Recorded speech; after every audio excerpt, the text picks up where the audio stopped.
Salut mes chers élèves de la troisième année collégiale, j'espère que vous allez très bien. Aujourd'hui, on va continuer l'explication de la leçon La puissance électrique, partie 2. Petit 2. Les grandeurs affichées. Sur chaque appareil électrique, on trouve une plaque signalétique portant différentes informations indiquant le fonctionnement normal de cet appareil afin qu'il ne tombe pas en panne et qui sont les suivantes. On va commencer par la première caractéristique nominale qui est la tension nominale et la tension d'alimentation qu'on doit appliquer aux bornes de l'appareil pour qu'il fonctionne normalement. La deuxième caractéristique nominale, c'est l'intensité du courant nominal et l'intensité des courants traversant un appareil lors de son fonctionnement normal. Et la troisième qui est importante, c'est la puissance nominale et la puissance de l'appareil lorsqu'il est soumis à sa tension nominale. Quelle est l'importance de la puissance nominale? Cita, l'importance de la puissance nominale. Le fait de connaître la puissance nominale d'un appareil électrique permet de reconnaître le niveau de sa performance. De plus, elle permet de calculer l'intensité maximale des courants qui est autorisée à traverser l'appareil sans être endommagé. D'où on peut choisir le moyen de protection approprié, comme visible et disjoncteur. Petit 3. Dans le cas d'un courant alternatif, d'accord? On réalise toujours le même montage, d'accord? Et cette fois-ci, on va utiliser un générateur du courant alternatif, d'accord?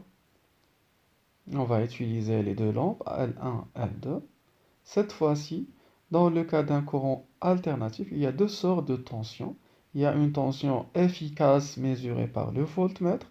Prenez ça par cœur, mes chers élèves. La tension efficace mesurée par le voltmètre et la tension maximale mesurée à l'aide de l'oscilloscope.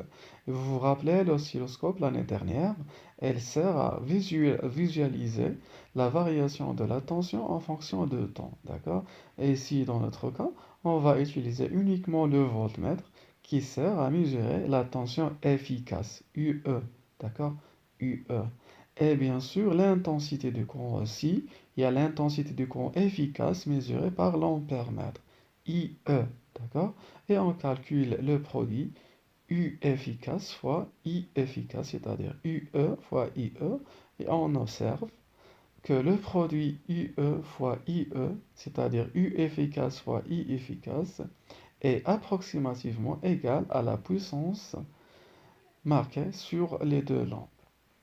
Voilà, par conclusion, la puissance électrique consommée par un appareil électrique en courant alternatif AC est égale au produit de la tension efficace appliquée entre ces deux bornes et de l'intensité efficace du courant qui le traverse, exprimée par la relation suivante.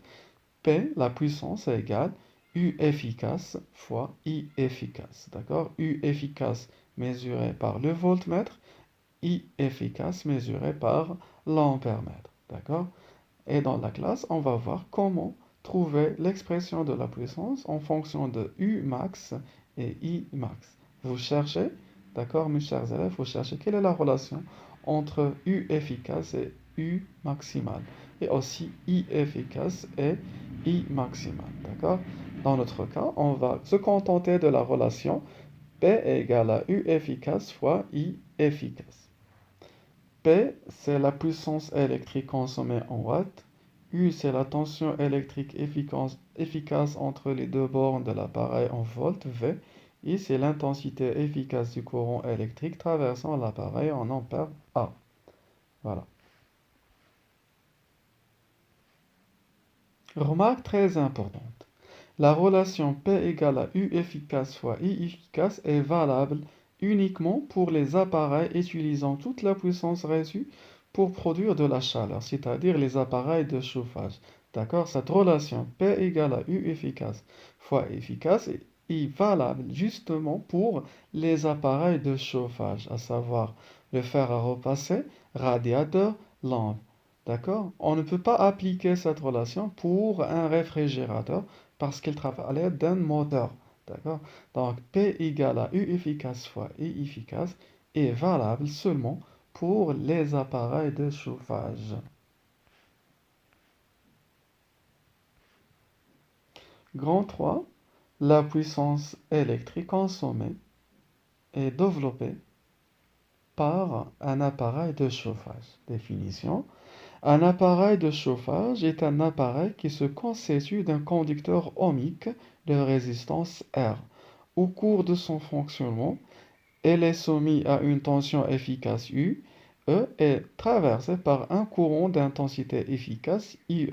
Donc l'expression de la puissance électrique P développée par l'appareil de chauffage, on a déjà vu que la puissance électrique consommée par un appareil de chauffage est P égale à U efficace fois I efficace, puisque l'appareil de chauffage contient une résistance électrique, donc elle est soumise à la loi d'Ohm, c'est-à-dire U égale à R fois I, d'accord? Donc on va remplacer la relation 2 dans la relation 1 et on va trouver P égale à R fois I ici.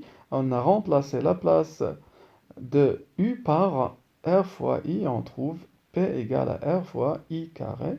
P c'est la puissance en watts et R c'est la résistance en ohm, oméga, et I c'est l'intensité efficace du courant en ampère A. Grand 4. La puissance électrique consommée par une installation, que ce soit une installation domestique, c'est-à-dire à la maison, ou bien l'installation d'une usine. Donc la puissance totale PT consommée par une installation, c'est-à-dire maison ou bien usine, comportant plusieurs appareils électriques est égale à la somme des puissances consommées par chaque appareil de l'installation fonctionnant en même temps, c'est-à-dire P total égale P1 plus P2 plus P3, etc. Ça dépend du nombre des appareils électriques existants dans l'installation. La puissance totale PT ne doit pas dépasser la puissance maximale Pmax spécifiée pour la maison par l'agence de distribution d'électricité LIDEC et par la valeur Imax qui est enregistrée sur le disjoncteur. Pmax égale à U fois Imax, c'est-à-dire P maximal égale la tension U, c'est-à-dire 220 volts si l'installation est domestique, fois I maximal qui est enregistré sur le disjoncteur. Dans le cas où P total dépasse la puissance maximale, Pmax, le disjoncteur coupe automatiquement le courant de la maison afin d'assurer la sécurité de votre installation et d'éviter un incendie. Voilà un exercice, vous prenez les cahiers de recherche et vous essayez de faire cet exercice en répondant aux 3 questions suivantes. Voilà, vous remplissez le tableau et vous répondez à la question 2 et 3. Voilà, faites pause mes chers élèves et essayez de répondre. Voilà, allons voir la correction. Voici la correction. J'espère que vous avez bien répondu. C'est la fin de la leçon. J'espère qu'elle vous était claire comme de l'eau de roche. Prenez soin de vous mes chers. À très bientôt.